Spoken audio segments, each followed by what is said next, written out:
Breaking news: Gabbard under surveillance. Hold on to your Hawaiian shirts, folks, because this one's a doozy. Former Congresswoman Tulsi Gabbard, a woman who once dared to run for president, is claiming she's under government surveillance. And no, this isn't some conspiracy theory she cooked up after a long day of surfing. This is the TSA we're talking about, an organization less subtle than a foghorn in a library. Gabbard says she's been getting the VIP treatment at airports. And I don't mean the kind with free champagne. Think sniffer dogs, pat-downs, and enough side-eye from TSA agents to curdle a Mai Tai. Turns out she's on a list. Not the cool kids list, mind you, but the TSA's Quiet Skies program. The program's supposed to flag potential terrorists, but with Gabbard, it seems more like they're targeting anyone who's ever disagreed with, well, anyone. This isn't just some random security check gone wrong.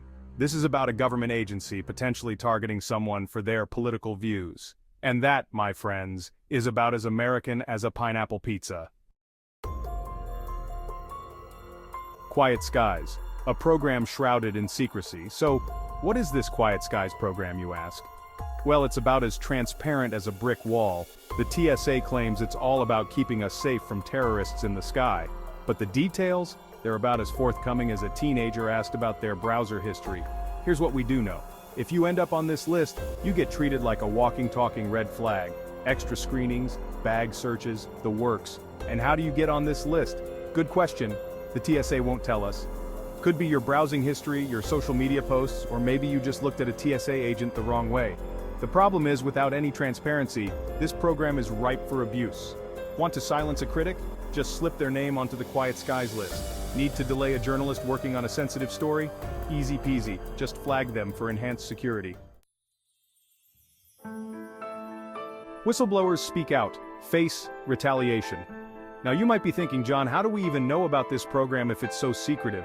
Well, thank the whistleblowers, those brave souls who risked their careers and reputations to expose wrongdoing. In Gabbard's case, it seems some folks within the TSA were uncomfortable with how the Quiet Skies program was being used. They saw an injustice and decided to speak up. And what happened to these brave souls? They got investigated, of course, because nothing says, "We appreciate your honesty," like the threat of losing your job. This is a classic case of shoot the messenger. Instead of addressing the concerns raised by the whistleblowers, the government's instinct is to silence them. It's enough to make you wonder what else they're trying to hide. Section 4, Political Motivations, A History of Dissent. Now let's talk about Tulsi Gabbard. She's no stranger to controversy. She's been a vocal critic of US foreign policy, even meeting with Syrian dictator Bashar al-Assad. She's also been critical of the Democratic establishment, which, let's face it, is like criticizing the sky for being blue. Some might say Gabbard's a maverick, a truth-teller who doesn't shy away from speaking her mind. Others might call her a contrarian, someone who seems to enjoy poking the establishment in the eye. Whatever your opinion of her politics, one thing's for sure, she's not afraid to ruffle some feathers. And that's what makes this whole surveillance thing so fishy. Is it really a coincidence that Gabbard, a vocal critic of the government, just happens to be on a secret watch list? Or is something else going on here? Section 5, Erosion of Freedom Implications for Democracy. This isn't just about Tulsi Gabbard. It's about the chilling effect this kind of surveillance has on all of us. When the government can silence its critics with the flick of a switch, democracy suffers. Imagine a world where you're afraid to speak out against the government for fear of ending up on a watch list. Imagine being too scared to criticize a policy, attend a protest, or even write a strongly worded letter to your congressman. That's not democracy, folks. That's a dystopian nightmare. We need to be able to hold our leaders accountable.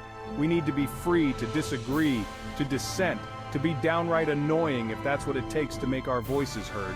Because when we lose that freedom, we lose something far more precious, our democracy. Section 6 demands for accountability, protecting our rights. So what can we do about this?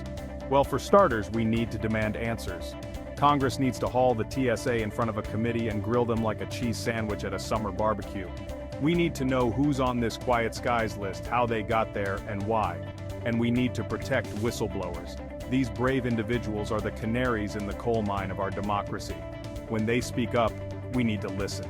And we need to make it clear that retaliation against whistleblowers won't be tolerated. This isn't about politics. It's about protecting our fundamental rights.